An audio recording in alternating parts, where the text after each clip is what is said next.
Shaban al-Mu'azzam is the riwayat from our Imam Ali ibn Musa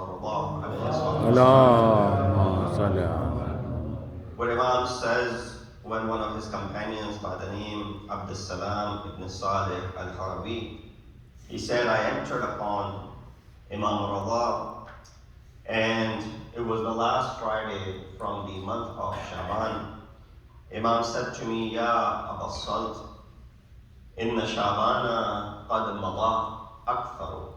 Indeed, Shaban, majority of the month, has passed away, has passed. And what is remaining, this is the last Friday of the month of Shaban.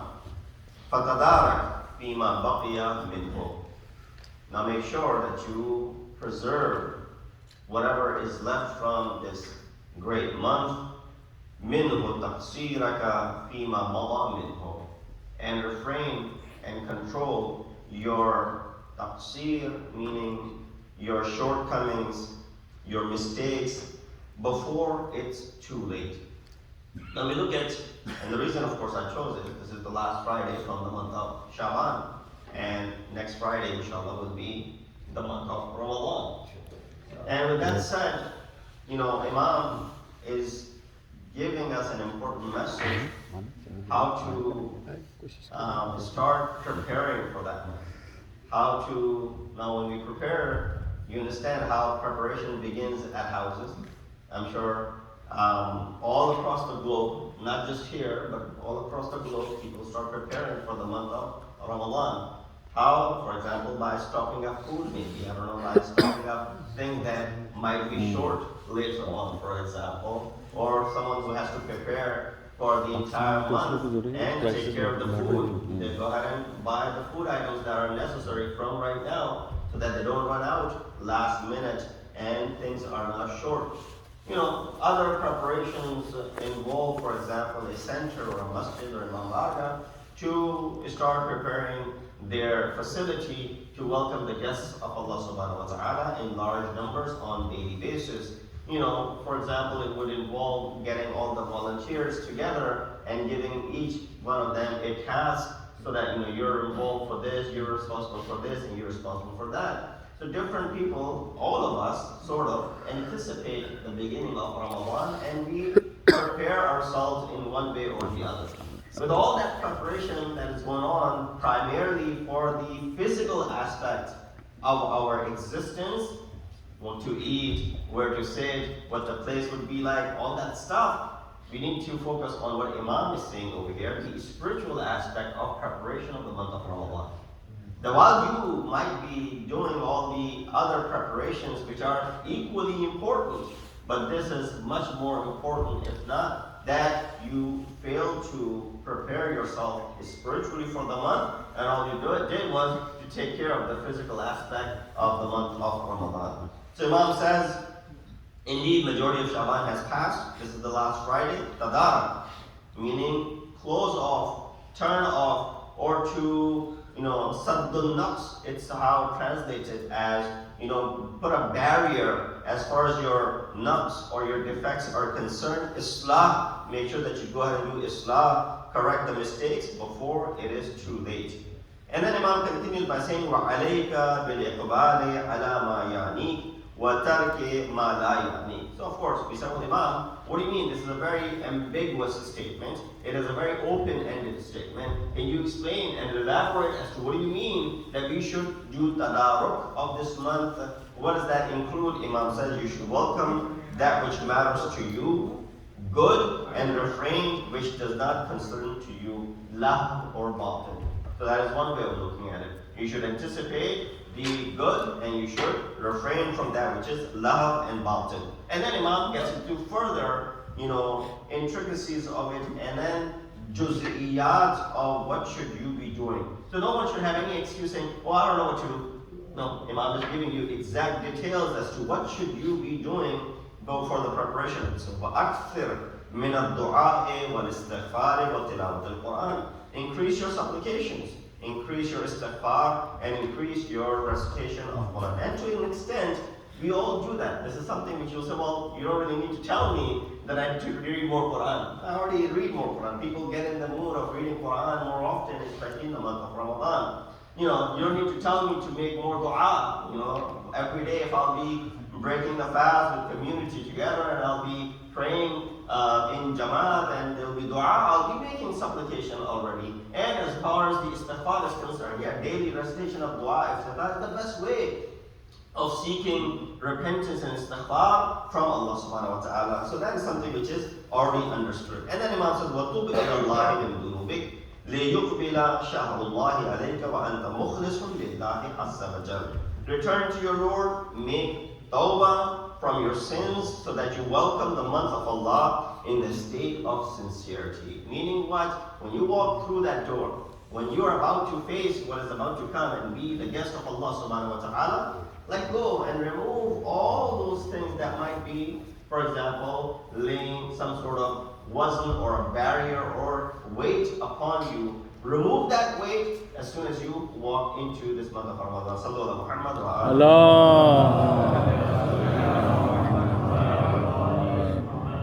Then Imam continues by saying, don't leave any amana hanging on your neck unless you have paid it off. Return it to the owner. Don't keep any enmity or hostility in your heart toward another mu'min and any sin which you have committed unless Allah subhanahu wa ta'ala, of course, washes it away. So we look at, these are simple things that Imam is reminding us, but equally important because we sometimes overlook some of these things. So I'll go through the entire ayat quickly and then we'll derive some of the points from it. Imam said, وَاتَّقِ اللَّهِ وَتَوَكَّلْ عَلَيْهِ فِي سَرَائِرِكَ وَعَلَانِيَّتِكَ. Fear Allah and fear Him in your private life as well as in your public life. And whoever puts his trust in Allah, He will suffice him. Indeed, Allah carries through His command. Certainly, Allah has ordained a measure and extent for everything that you do. Imam continues by saying, وَأَكْثِرْ مِنْ أَن تَقُولَ فِي مَا بَقِيَ مِنْ هَذَا الشَّهْرِ. And make this dua excessively during the remaining few days of the month of Sha'ban. So this should be something that you look upon in the last few days of the month of Sha'ban. This dua should be wird of your tongues for the remaining days. What is the dua Imam says?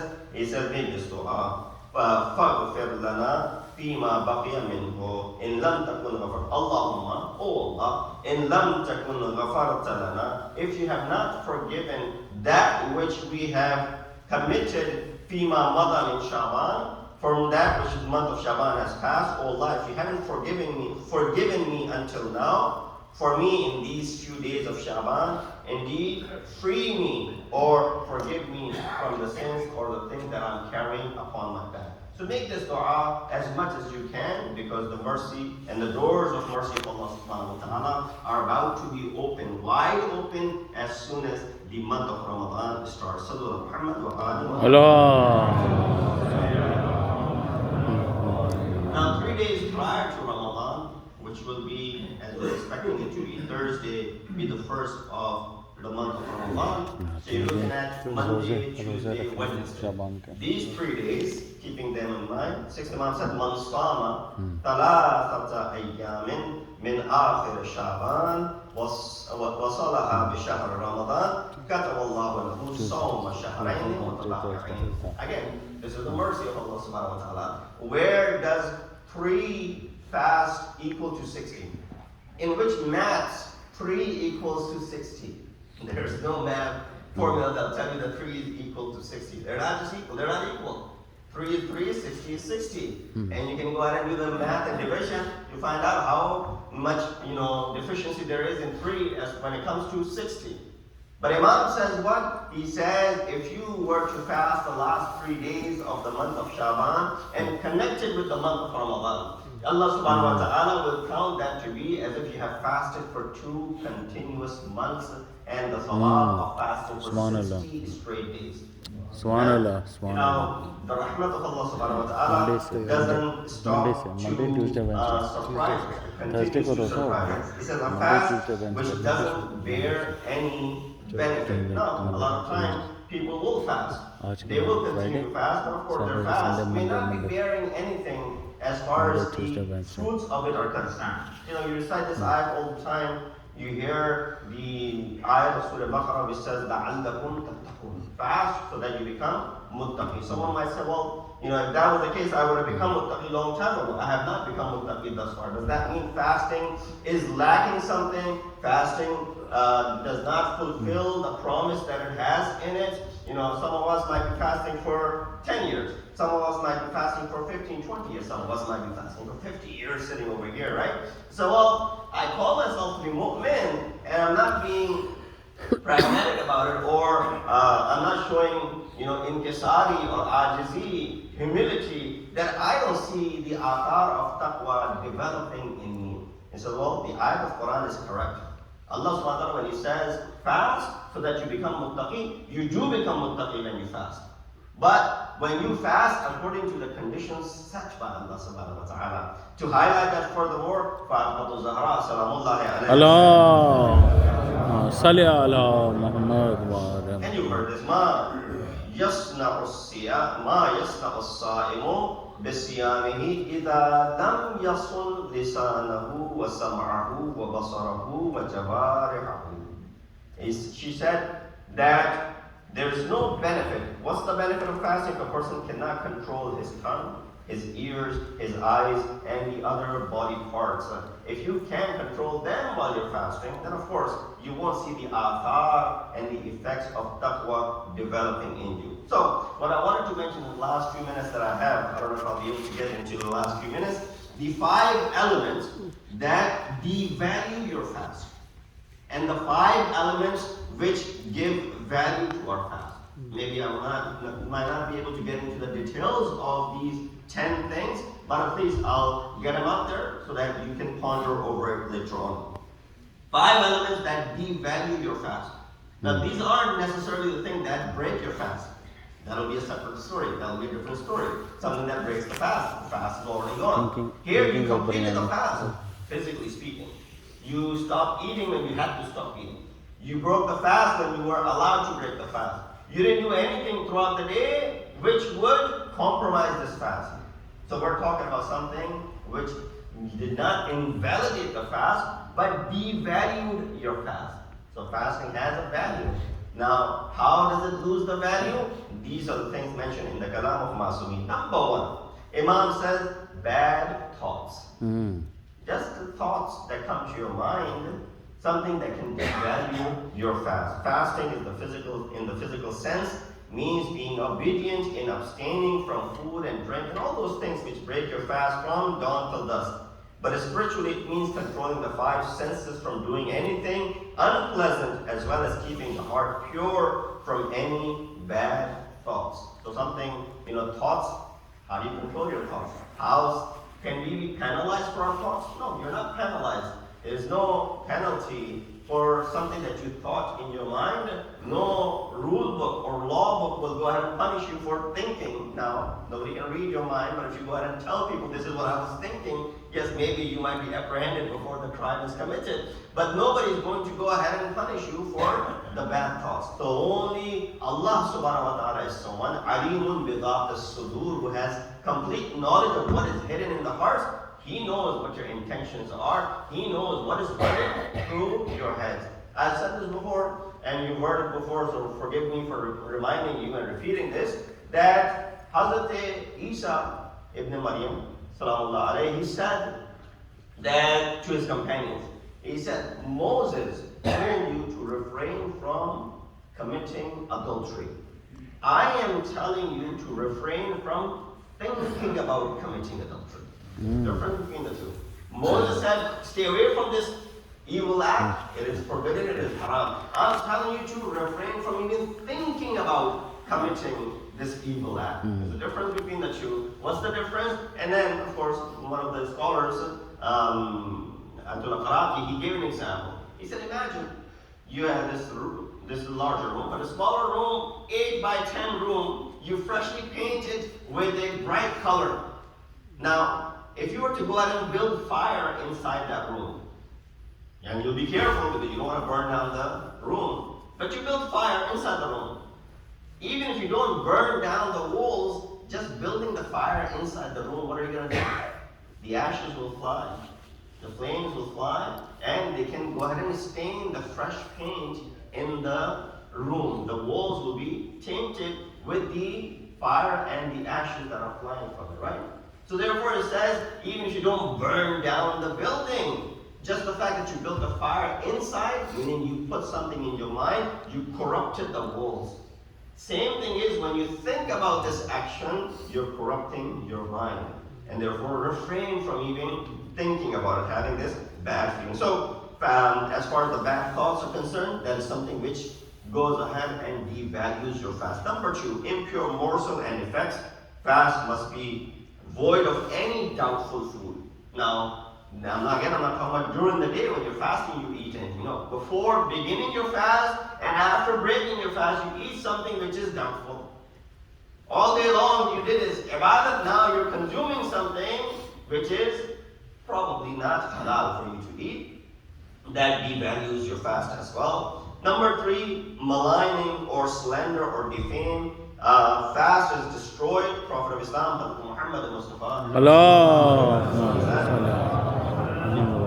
Four things destroy the fast and make it void. One of them is slandering others. Now, if I was to slander someone while I was fasting, Sharia does not say that this fast is gone. But if anything, it is makruh to use such words to go ahead and slander anyone. So therefore, we see that even sometimes when we use our regular speech, when we're talking to one another, we got to be mindful of how we speak. Torment in the grave. Prophet advised Amir al-Mu'mineen, in which he said, O Ali, abstain from ghibat and slandering, as ghibat destroys the fast and slandering causes torment of the grave. So all of these do what? They also devalue your fast. Number 3, that was number 3. Number 4 is to be disrespectful toward parents. So how is that related to fasting? It is very related to the fasting. Being disowned by the parents, not having the radayat and the satisfaction of the parents can also devalue the fast. You know, in ahkam shariat, that if a child fasts, mustahab fast, without the satisfaction of the parents, for example, parents say, don't fast today. It's an hour of fast on 15th of Shaban. It's a mustahab fast. Father says, no, don't fast. And if he fasts, this fast has no value. Because the father was saying, don't fast. Mother was saying, don't fast. It did not make the fast invalid, but has no value. So, 15th of Shaban, I have to fast. No, you got to also have the razayat and the satisfaction of the parents in order to go ahead and have any sort of value for this fast. So if parents are stopping you from doing so, then you should not fast, and that's where the value lies, and that's where the more thawab would be for you. So it says, disowned by the parents, aside from abstaining from muharramat and avoiding makruhat, one must do not do anything that annoys or pleases the parents. Fast by someone whose parents are satisfied with him has zero value whatsoever. And lastly, arrogance and vanity. One of the calamities of the fast from the ethical perspective is arrogance and riyah, show off. Although when a fasting person fasts, the last thing on their mind is to show off, because you're going through the struggle of abstaining from food and drink. It's not like prayer that you can show off to someone that, look how beautiful my recitation is and how, punctual I am when it comes to the salat, and how, my salat is filled with the humility and khudu and khushu. Fasting, you don't try to show off because you're suffering, you're struggling, you're going through the actual pain of not eating and drinking for a long, long time. But still sometime shaitan can penetrate and the riyah might come. So these were the 5 elements. Quickly remind you: bad thoughts, impure morsel, maligning, number 4, disowned by the parents, and number 5, arrogance and vanity. So Muhammad wa Allah.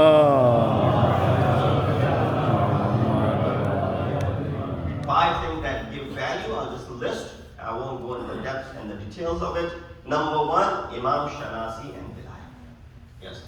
Knowing the Imam of your time, believing in the wilayat of the Imam of your time, both of these things have direct association with all of your amal, not just fasting.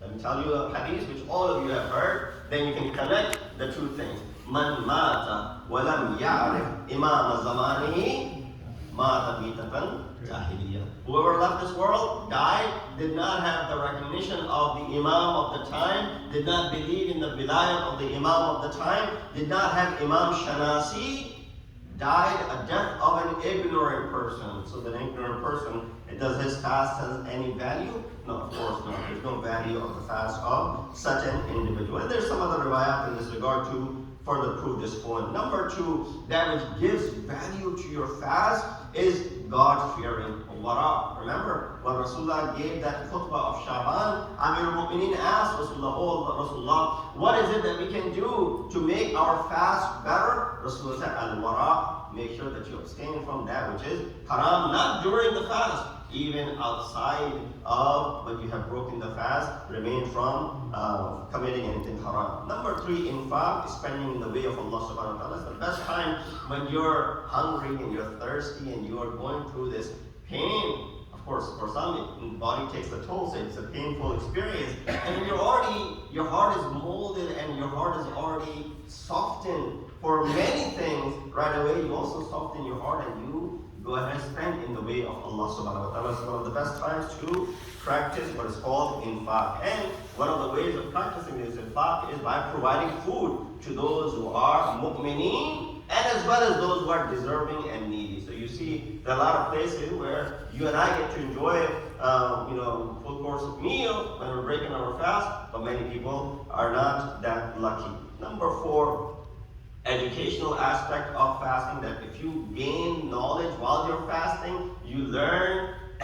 That's why we have the daily speech before you break your fast. So we make sure that we provide some education before you can go ahead and break your fast. 30 days of the month of Ramadan, that is also adding value to your fast. And lastly, forgiving and letting go. Another dimension of fasting which elevates an ordinary fast is by forgiving and letting go of some people's others' mistakes. We're very quick to judge someone and to pick someone to see if someone is doing something wrong, yet we are the last to go ahead and pick out the same mistake from our own akhlaqiyat. So therefore, while you are looking out for others and you're trying to improve other people's life, you should also continue to do the same thing when it comes to you. So these are the 5 elements which increase the value of your fast. We ask Allah subhanahu wa ta'ala that He gives us the maximum ability and the strength to refrain from the first 5 things and to be able to practice the latter 5 things that were mentioned in Nas al-Hadith wa Kitab Allah. A'udhu billahi minash shaitanir rajim. Bismillahir rahmanir rahim.